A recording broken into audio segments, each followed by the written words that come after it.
jam hiramon bandiraɓe sehlaɓe heɗotoɓe radio jogol sare hande ko altini nogas jeegom lewru août hitande ujunnaje ɗiɗi nogas nayyi habaruji moon e ɗemgal Pulaar guiɗoɗen ko toon to États-Unis e ɗum noon ko poɗodiral walla dugoji oɗo saaha joni holno ɓe poti dugrude kamɓe ɗiɗo candidat ji ɗiɗi kanko Kamala Harris e kanko président kanko ancien président hono kanko vice président Kamala Harris e kanko ancien président Donald Trump ɗum noon ko fa dukoji mabɓe oɗo saaha joni ko micro ji ɗi henne dukoji mabɓe oɗo saaha joni ko est ce que micro ji kala micro mo haalani micro mum kala neɗɗo mo haalani micro mum foti coupede habaruji men ha hande toon to États-Unis ne wayni ko mayen duttoton to campagne uji kadi oɗo saaha joni ko fati e kamɓe républicain démocrate goto maɓe fof holko dokkani oɗo saaha joni wonande parti goɗɗo habaruji men international ma e nawa en toon to Ukraine en wayni ko kamɓe russinaɓe kadi ɓe mbawi neldude hannde kene ɓuura temedde ɗiɗi missile e drone ɗum noon ko toon to Ukraine ɗum fof kadi ko gueɗe ɗe ganduɗa parɗe russinaɓe kamɓe ne pour koɓe mbatto sababu nde Ukraine naati e leydi mabɓe ma en jaa toon France kadi hono kanko Emmanuel Macron wawani ƴeftita ha hande taw holgono premier ministre habaruji men ma nawa en toon to Niger leyɗele kadi Afrique ɗum noon ko toɓoji baɗɗi toon ɗi oɗo saaha joni waɗi kulhuli mawɗi wonande ñawuji mo ngar toon surtout kadi won guure won walla won capital uji won goni koye ndiyam oɗo saaha joni ko ɗum won titre uji men ɓurɗo mawnide oɗo journal mangare détail muɗum joni siftinde on tan hannde ko altini nogas e jeegom lewru août hitande ujunnaje ɗiɗi nogas nayyi may gatu joni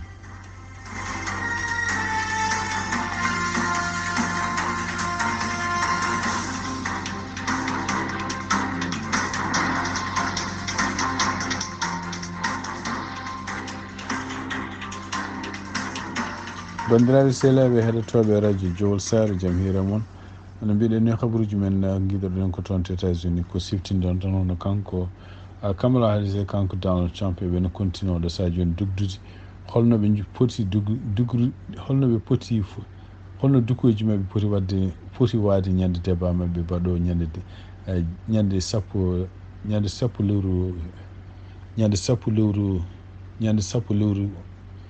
ñande sappo septembre ɗum noon ko surtout henno ko oɗo saaha joni holno goto mabɓe foof so tawi haalani holno micro mum foti uddirede ñalli hannde haalede kadi hono kanko Kamala Harris campagne mabɓe ɓe mbawi no wiide wonde ko débat moɓe gaɗa baɗɗo seeɗa ñande sappo lewru septembre hakkude makko kanko Kamala Harris e Donald Trump ene wayno ko kanko Kamala Harris campagne makko yiiɗi wonde ko micro ji mabɓe kamɓe ɗiɗi foof mbasa uddede débat cakkito hakkude makko kanko Donald Trump e Biden ene wayno ko kala mo haalani micro mum koko udditano ɗum ɗon ko woni lawol makko gadduno kanko Trump omo jaɓa ɗiɗon luwaji ko adi ɗum ɗon ko e kitale ɓe nde yiyama kanko Donald Trump toujours nde wone débat en wonde micro ji gonnata gudditanoka ɗum noon ne wayno ko ala fof kaɗa omo haalde ko weela haalis ko ɗum yiiɗi hoppe ko yiiɗi haalde fof mo haala beele hen saji kañumen koyemne provoque mo ko way noon ko tuuma tan wayno ko campagne makko ko yidde kanko hoore makko sengnudemo ɓeydade kadi provoque demo beele mo haala gueɗe ɗe ganduɗa en taw wona komo haala ko américain jiiɗi heɗade américain ji fof jiiɗi heɗade ko goto maɓɓe fof holko jogori wadde so tawi laɓminama goto maɓɓe fof hol kadi ko jogori waylude donc ko fama tan campagne makko kanko Kamala Harris koɓe ko fof ko yidde tan oɗo saaha joni ñañidemo kanko Donald Trump hollama noon caggal nde kamɓe ndeɓe kaali ɗum pour wonde micro ji oɗo débat soɓe kawri kanko Kamala Harris kanko Donald Trump il faut ko oppe uddite ene wayno ko kanko Trump o fuɗɗima segde hen o wi wonde ko ɗum ɗo en wona pourquoi ɓe canji joni luwaji par ce que woni wano guila tan tawde o waddino Joe Biden ɗum ɗon ala fof ko woni hen moƴƴani walla fewani pour micro ji uddede ɗum no yooɓe namdo Joe Biden ko wawi wonde fof ene wayno ko hawnaki kadi kanko Donald Trump so tawi kadi ɗum continue haala ka ene wayno wona continue kadi wiide joni oɗo saaha joni mawo salto arde débat o siftinde on tan ko hadde débat o kadi hadde maɓe jaɓodirde kanko Donald Trump o wino ko o arata han kadi débat toon to ABC télévision mo ganduɗa warini toon ñanden ɗum noon addinomo ko notade invitation hono journaliste uji e noir américain ji mbannomo e kono noon e nder invitation o haali toon haalluji ɗi moƴƴani halluji par exemple wiide wonde ko immigré ji aroɓe ɗo henne garata ko heftude liggeji Amérique naaɓe ɓaleɓe o haali hen gueɗe keeɗo o wi wonde ko Kamala Harris ko neɗɗo ko indien o andirno ɗum joni joni tan wonti ɓaleejo ɗum ɗo fof ene wayno ko caggal muɗum o wino wonde ko sibabude ɗiɗo journaliste uji no mbayi bone makko nedi kanko kadi ene wayno o ruttako to ɗon oto oɗon télévision eyi ɗum noon caggal mum ene wayno ko jaaɓi bon donc ene wayno ko Kamala Harris campagne muɗum ko waɗata ko hen tugnade haralaɓe journaliste uji mbi wonde ko ene wayno ko yidde tan no semnidemo kanko Donald Trump ha o haala ko moƴƴani walla kadi kanko hoore makko salto ko fati débat ji e yimɓe kadi supporteur uji hono makko kanko Kamala Harris e kadi démocrate en ko ɓuuri hewde nen wayno oɗo sahaji ɓe porti plainte toon to Georgia ɗum noon ko caggal nde yiya wonde ko suudu saɗoyankoɓe toon to Georgia waɗi loi goto loi o wi wonde ko yimɓe ɓe ganduɗa en ko délégué ji électeur uji ene mbawi ene jogui droit en e sikkitade woteji ɗi ɗon mbaɗi pour tardinde woteji ɗi ene waɗede certifié siftini ɗon tan woteji so tawi gotama ñande 5 lewru novembre hitande ujunnaji ɗiɗi e nogas nayyi ene wayno ko foti gonɗinede walla foti donc foti heptinede ko ñande 11 lewru novembre ɗum noon ko adi 5 heures kikiɗe ko ɗum woni ko loi yamiri kono ene wayno ko tugnade kamɓe ɗiɗo législature uji toon to Georgia koɓe mbaɗi ɗum noon kadi taw ko yimɓe tato ɓe ganduɗa kanko Donald Trump o haalino e ɗumen ɓeɗon yimɓe ɓeyda e nder bureau toon ko fati e woteji wayno ko kamɓe yimɓe républicain jeeyaɓe toon e ɗum ɗo en goomu élection ngaji toon to Georgia ɓe mbawino addude ɓeɗon yimɓe mbaɗi ɗumen yo jee e yimɓe ɓe ganduɗa renoɓe ko fati e woteji ɓeɗon yimɓe kadi so tawi ene mbawi toujours sikkitade woteji baɗaɗi ɗi henna won fraude gonɗe hen tardina woteji ɗi henna woteji ɗi ha mbasa comptede ñande 12 lewru novembre ɗum ɗo fof noon ene wayno ko kamɓe démocrate en surtout kadi yimɓe ɓe ganduɗa hen supportuɓe kanko Kamala Harris yimɓe kadi wonɓe ni taw ko parti démocrate gonɗo toon to Georgia ene wayno ɓe porti plainte toon to tribunal pour wiide ɗum ɗo ko hunde nde wona lawol ko hunde fotani jaɓede ko wawi wonde fof ene wayno ko tugnade kadi ɓe kaaliri yimɓe halfinaɓe ko fati woteji ɗi wona pour wallude Donald Trump walla wallude Kamala Harris foti ko wadde ko lawol yamiri ɗumen pour woteji ɗi jaara yeeso ɗum noon andaka taw holko tribunal gonɗo toon to Georgia holko jogori jabade kono noon en ɗamina kam ko ɗum ɗo kam so tawi ɓe dañi kamɓe démocrate il faut ɓe bloque ɗum pour to woteji hitande ujunnaji ɗiɗi nogas nayyi kadi gonde probléme uji tardini ha ko surtout toon to Georgia ha résultat ji mbasa andede hawnaki ɗum no ko jogori addu caɗele donc wawi wonde fof en wayno ko sénateur uji démocrate taw ko jaabi toon to Georgia e yimɓe kadi avocat ji toppitiɓe ko fati ene droit votgol toon to Georgia eɓen continue wadde pression e kanko gouverneur Brian Kemp toon to Georgia yo waɗ loskuji yo enquête ko fati hen ɗiɗo républicain ji jeeyaɓe nanaɓe oɗo goomu patuɗo e rende woteji ko mbaɗata ko ene wayno ko ɗum woni omo jeeya e waɗɓe ɗiɗo complainte uji ene wayno wawino kadi kanko hoore makko wiide wonde ko alay saago loi baɗaɗo toon pour yamirde ɓeɗo yimɓe républicain ɓeydaɓe goomu ko fati e woteji so tawi cikkitimin mbawi dartinde woteji ɗi ɗum oɗon loi itti ko yacci hade woteji ɗi arti ha hande ko fati campagne mabɓe kanko Donald Trump e kanko Kamala Harris yiyama e ñalawma e kadi hono kanko biyeteɗo Tulsi Gabbard ɗum noon o meeɗin kanko wonde sénatrice jeeyaɗo toon to Hawaii e kadi kanko hoore makko meeɗi wonde candidate présidentiel hitande ujunnaji ɗiɗi e nogas kanko hoore makko meeɗi wonde candidat donc kanko hoore makko meeɗi wonde candidat e hitande ujunnaji ɗiɗi e nogas e kanko hoore makko kadi o meeɗi waddude débat e hono Kamala Harris bon ko yiya en woni oɗo dumon kanko o abbitima Donald Trump supporte ɗum donc watti hoore makko oɗo sa joni wonde gabbiɗo toon to républicain ji e taw kadi ko démocrate ɗum noon ko jiita e kanko biyeteɗo Kennedy Junior en wani ko Tulsi Gabbard oɗo sa joni ene holle toon to banggue républicain comme kako démocrate en poti artude supporta walla cuɓo Trump tawde hono ko biyeteɗo Tulsi Tulsi Gabbard arti ko ɗum waɗi kanko Tulsi Gabbard kadi o yalti hande télévision ngaji omo haala gueɗe kewɗe ɗe ngannduɗa omo critique président Joe Biden e kanko Kamala Harris surtout yenne caɗele bannoɗe toon to Afghanistan nde kanko Biden heeɓi laamu nde andi siftini yimɓe tan nde Biden laami nde ene wayno ko tawi ko won nannodiral gongal hakkude kamɓe Afghanistan e kamɓe kadi kamɓe États-Unis pour militaire uji gonnuɗe toon to Afghanistan ene jalta e ɗum noon caggal nde Biden ƴefti laamu nde ene wayno no ɓe jaltinni waɗino yimɓe heewɓe maayi heen kamɓe militaire uji waɗiɗi kadi Afghanistan naaɓe heewɓe maayɓe heen surtout kadi avion ngaji jiya wonde ko yimɓe ene doggane ene ngabbo avion ngaji pour jolde avion ngaji pour faade toon de États-Unis ene wayno ko kanko Tulsi hutorima oɗon ɗiɗon événement ji pour wiide wonde ko sibabude ɗum ɗon rewɓe nen toon to Afghanistan hannde ngala droit ha janngude ngala droit haalde ɗum ɗo fof ko sibabude président Joe Biden o haali kadi o wi koñe e nder oɗon saha kadi ken wona sappo e tati américain maayi sibabude bombo mo kamɓe Afghanistan ɓe mbaɗi pour ha ɓeɗon ma hen ɗum ɗo fof noon hollude tan wonde ko campagne o banggueji ɗi fof kamɓe démocrate en kamɓe républicain goto maɓɓe fof nene hutoro yimɓe jeeyaɓe oɗo parti goɗɗo en abbiɓe pour supportude hande habaruji patuɗe campagne électoral toon to États-Unis nono kanko Kamala Harris vice président Kamala Harris e tumnade kadi habaruji bindaɗi toon to Yes Today ene won ken ɓuura temedde ɗiɗo républicain taw ko yimɓe mennoɓe ligganade hono kanko ancien président George Bush kanko sénateur John McCain jeyaɗo toon to Arizona e kanko sénateur Mitt Romney jeyaɗo toon to Utah ene wayno ko ɓeeɗo fof ene wayno ko yimɓe ligganoɓe ɗumen bindi lettre tan mbaɗi hen kene ɓuura temedde ɗiɗi neɗɗo pour wiide wonde ko kañumen koye fof koko supporti kanko Kamala Harris e kanko gouverneur Walz ɗum noon ene wayno ko lettre ɓe kaali hen tan mbi wonde ko yo yimɓe paam kamɓe ɓeeɗo républicain ji kamɓe fof eɓe jogidi Kamala Harris gueɗe ɗe ganduɗa ɗeɓe dakkodirta e muɗum jamais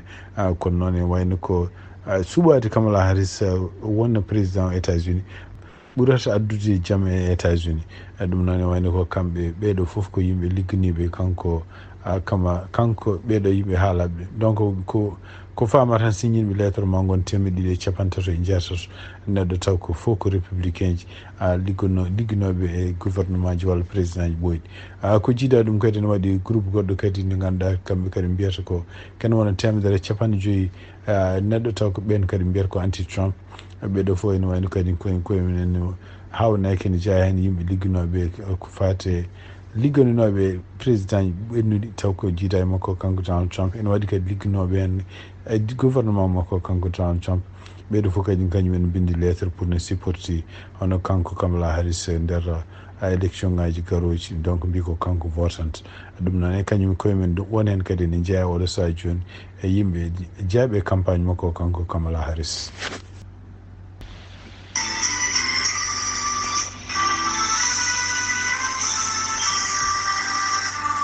bandiraɓe sehilaɓe heɗotoɓe radio Jowol Sar hande ko kalten koko fati e woseji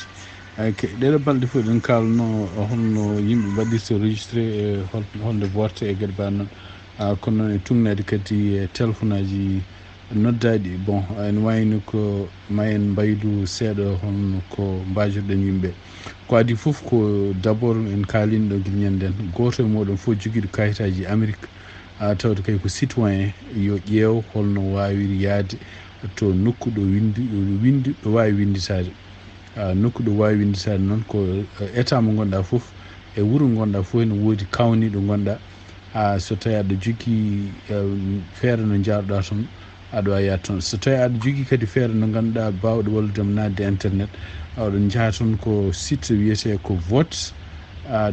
.gov donc VOTE .gov so jeeyi toon ma on jii hen nokku ɗo mbawɗon winditade e ɗo mbawɗon kadi holno votirɗon son binditima on gasni oɗon mbawi ƴewde oɗon état mo gonɗo ɗo so tawi ne woodi ko wiyete early vote ɗum noon so tawi woteji non mbaɗa ko adi 5 novembre ɗum noon jahon goto yon gila oɗon date arde par ce que ɗo surtout henno huula ko ñande woteji ne mbaɗata ñande 5 novembre nde hawnayi kadi ma ene wawi waɗa fisinaji ɗum noon ɓuuri moƴƴi tan ko voton guila law so tawi kay état moɗon ne waɗi ko wiyete early vote son voté on gasni kam taw ñande 5 novembre an kadi ɗum ala ko tampin toon tan donc ɗum ɗon tan jinnomi kadi siftini yimɓeɓe pour mbawa winditade mbawa kadi yaade voté ya guila e law taw ñalawma 5 novembre yettaki ɓurata wawde wallude ɗumen foftinde men.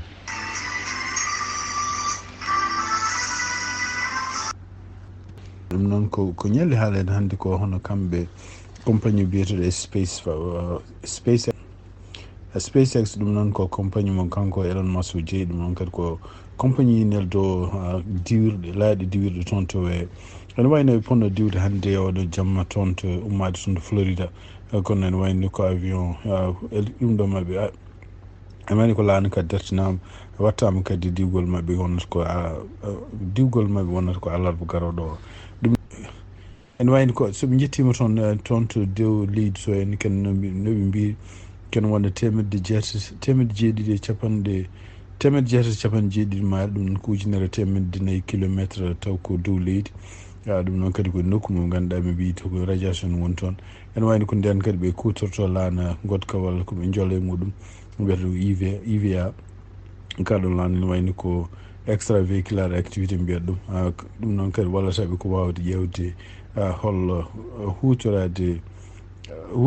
karallagal pour ƴewde so tawi gueɗe ɗe ganduɗa comci ɗiɗon ɗeɓe pewni ɗum ɗon ɓe pewni ɗum koye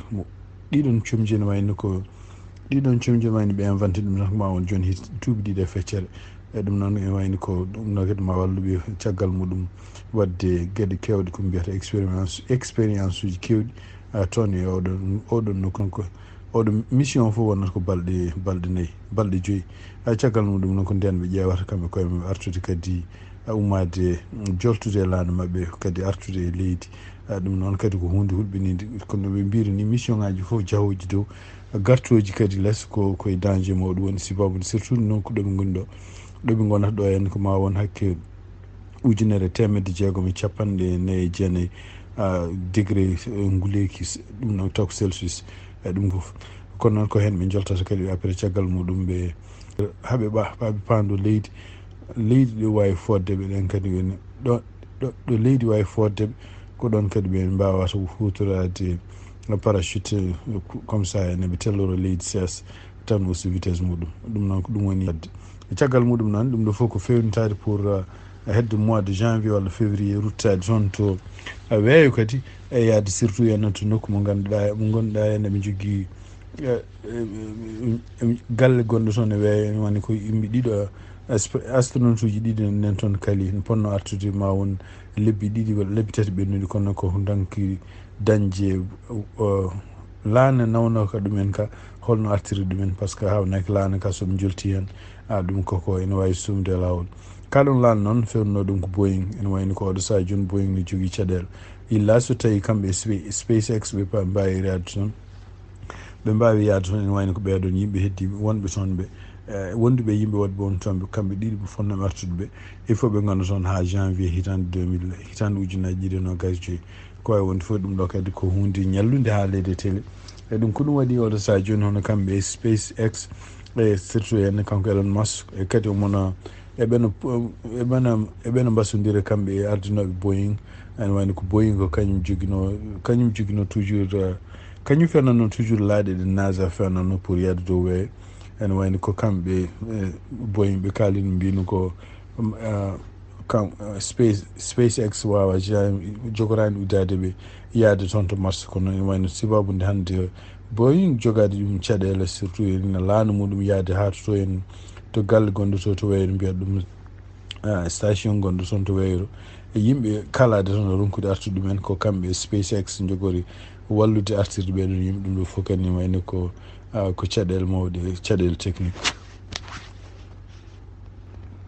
habaruji men international gueɗoɗen ko toon to Ukraine e tugnadi kadi e ko reporta hannde ɗum noon ko télévision ngaji jeeyadunoɗi fof hono kamɓe rusinaɓe mbawi werdade kena a ɓuura 200 taw ko missile e dronaji ɗum noon ko tonto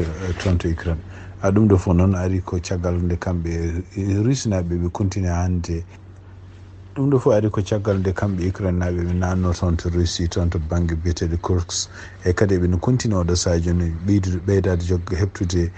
nokkuji toon to oɗon région ɗum noon e tugnade kadi hande kamɓe Ukraine naɓe noɓe kalibni e koɓe kefti joni ko no foti jajidi leydi ɓe kefti toon to oɗon région ene wayno ko Russie heftani ɗum noon e mabɓe kene ɓuura hitande ko wawi wonde fof enen ɗiɗo dronaji barlaɗi toon walla missilaji barlaɗi toon ɗi tugnade ha hande ko BBC haali wi ko wonde ko famɗi fof 127 missile barlama toon ɓe mbaɗi kadi ɓe neldi kadi 100 e dronaji 9 ɗiɗo fof ene wayno koye région ngaji Russie fof région ngaji Ukraine fof barlama hen e tugnade konngol makko kanko président Zelensky o wi wonde ko Ukraine ene wayno o wi ko président Putin kala ko wela wadde ne yiiɗi en wawi wadde ɗum so tawi aduna o yamiri ɗum so tawi aduna o piri ɗum noon ko wawi wonde fof ene wayno tugnade kadi habaruji gumiri toon to Ukraine kamɓe Ukraine naɓe ɓe mbawi yandinde ko ɓuuri hewde ɗiɗo missilaji pratiquement ɓe jandidi ɗum kono noon ha hande tugnade kadi habaruji gumiri toon au moins ko famɗi foof yimɓe jeeɗiɗo maayi e ɗiɗo bombardement ji ene won yimɓe jeeɗiɗo maayi hen e kadi yimɓe kene wona 49 neɗɗo ko gañiɓe hen e kadi hande e gañiɓe ɓe sukaɓe cukalon nayon en jeeya e gañiɓe he wawi wonde fof ɗum ɗo kadi ko hunde ɗaminode kamɓe rusinaɓe ɓe continue e siftinton tan hande ko kamɓe rusinaɓe ɓe jogui donc région gonɗo toon to Donetsk ko kamɓe rusinaɓe ene wayno kamɓen koye mabɓe eɓene continue toon heɓtude leyɗele ko wawi wonde fof tugnade kadi hande habaruji gummiɗi toon ko ɓuuri hewde e ɗiɗo missilaji walla dronaji gummiɗi toon to Russie ɗi neldi ɗumen toon ɗi ko dronaji Iran fewnata ɗumen surtout ko dronaji marque biyeteɗo Shahid kono marque biyeteɗo Shahid ɗum noon ko Iran fewnata ɗum oɗo dumum fof noon kamɓe Ukraine naɓe eɓen continue hollude métere mabɓe e leydi Iran sibabude wallude rusinaɓe kala ko fati kaɓirɗe ko fati en ɗeɗon kaɓirɗe rusinaɓe ne kutoro ɗum surtout bonnude nokkuji kewɗi pewnoji ko fati courant ji e ko way noon donc hande kanko konngol makko kanko président Zelensky ene wayni kadi o hesɗitini noddago makko fate partenaire uji makko leyɗele occidentaux pour wiide ɗumen wonde won kadi ɗe mbaɗe makko oɗo saaha joni kaɓirɗe ɗe nelditamo ɗe henna ɗeɗon kaɓirɗe o wawa hutorade ɗum e nder attaque de leydi Russie alors que Russie ne continue attaque leydi makko oy donc ɗum ɗo henna ko yeru hande ɗiɗo dronaji ɗiɗo missilaji no neldira e Ukraine ni e kadi yantude kadi oɗo saaha joni tawde ɓe naati leydi Russie ko yeru wonde ɓe mbawi eɓe poti hutorade ɗeɗo kaɓirɗe pour habtade Russie cakkitoɗen habaruji men ko toon to Niger e tugnade kadi ko yalti e ñalawma he hono kamɓe toon Niger tuɓoji baɗɗi toon ɗi en waɗi caɗele mawɗe surtout toon to capital mabɓe Niamey e ko hollata ne yalta e vidéo ji wonde ko oɗo saaha joni Niamey no wurno ko ndiyam taari ɗum ene wayno kadi kala jokkodiral gongal hakkude Niamey e caggal caggal Niamey ɗum noon ko fati e laabi walla ko hen fof ko kuppi ɗum ɗo fof kadi ko jogor addugo caɗele sibabude toɓoji keewi ha no fewi kadi nokkuji kewɗi o saaha joni goni koye nder ndiyam ɗum noon ɗiɗo toɓoji noon wona Niamey tan ene wayno ko leyɗele kewɗe surtout toon to Afrique banggue hirnangue ne jogui caɗele oɗo saaha joni sibabude ɗiɗon toɓoji ko ɗum waɗi hono kamɓe organisation pour la mise en valeur du fleuve Sénégal eɓene continue hande rentidi yimɓe kadi wonɓe surtout henne diwan surtout ko koɗande gonɗe takkiɗe ko wiyete tufɗe e yo ndeno sibabu maayo ngo woni koye ƴerde e kadi toɓoji nane continue hande toon to oɗon diwan yante kadi falle mo oɗo saaha joni heewi ndiyam yuppi ɗum e maayo fleuve Sénégal ɗum ɗo foof ma addu won guure kewɗe ɗe ganduɗa takkiɗe tufɗe e maayo Sénégal ndiyam tampinde ɗumen ɗum noon ko ɗum woni ko haala oɗo saaha joni habaruji men international ha hande toon to France ne wayno ko kanko Emmanuel Macron o ƴeftani taw holko jogorɗo wonde gardotoɗo laamu toon ɗum noon ene wayno ko sifti toon woteji bannuɗi ñanden ɗi hono kamɓe parti ji opposition ene wayno ko kamɓe ɓuuri hewde toɓɓe parti makko kanko Emmanuel Macron gonde pouvoir ɗum noon e nder ko teskira hannde hono yimɓe noddunoɓe toon to élysée ene wayno ko parti biyeteɗo France insoumise noddaka hen rassemblement national mo Marie Le Pen en noddaka hen e parti goɗɗo kadi wiyeteɗo taw ardi ɗum ko Eric Ciokoti ɓeɗo fof ene wayno noddaka eɓe e nguɗon botu kono ene wayno ko wawi wonde fof hono kanko Emmanuel Macron nodditi ko sikku noon wonde ko biyeteɗo Lucie Castes ɗum noon ko jeeyaɗo toon to parti Front Populaire ko kañum jogori ƴeftede comme premier ministre ene wayno ko kanko Emmanuel Macron yetti o woɗɗitini ngoɗon miijo ene wayno o nodditi joni kadi yimɓe o nodditi ene wayno o hesɗitini kadi batuji makko o wi wonde komoɓe continue batuji ñande talata ɗum noon ko janggo toon to élysée donc no wiyani ene ɓeɗo limtaɓe joni ɓeɗo fof ene wayno wona invitaka yo gar toon donc andaka taw janggo holno kaldigal maɓe jogori wadde kadi holko jogori ƴeftude kanko Emmanuel Macron pour holkono premier ministre toon to France siwtinto tan guiɗo goseji ɗi mbaɗi ha ɗo ɓe jarto oɗo saha joni ɓe mbawani ɓe jogaki taw kamɓe toon to France gardiɗo laamu maɓɓe donc ene wayno ko kanko Emmanuel Macron parti makko e au pouvoir natti jogade majorité ene wayno ko kañum woni deuxiéme caggal nde woteji mbaɗi ñande en toon to France.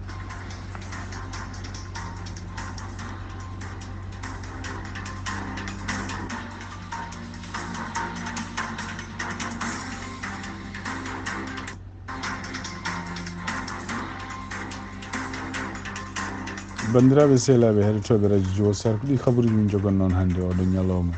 altine nogas jeegom lewru août hitan ujunnaje ɗiɗi nogas nayyi yen mbaali jaam ha jangkata on jarama.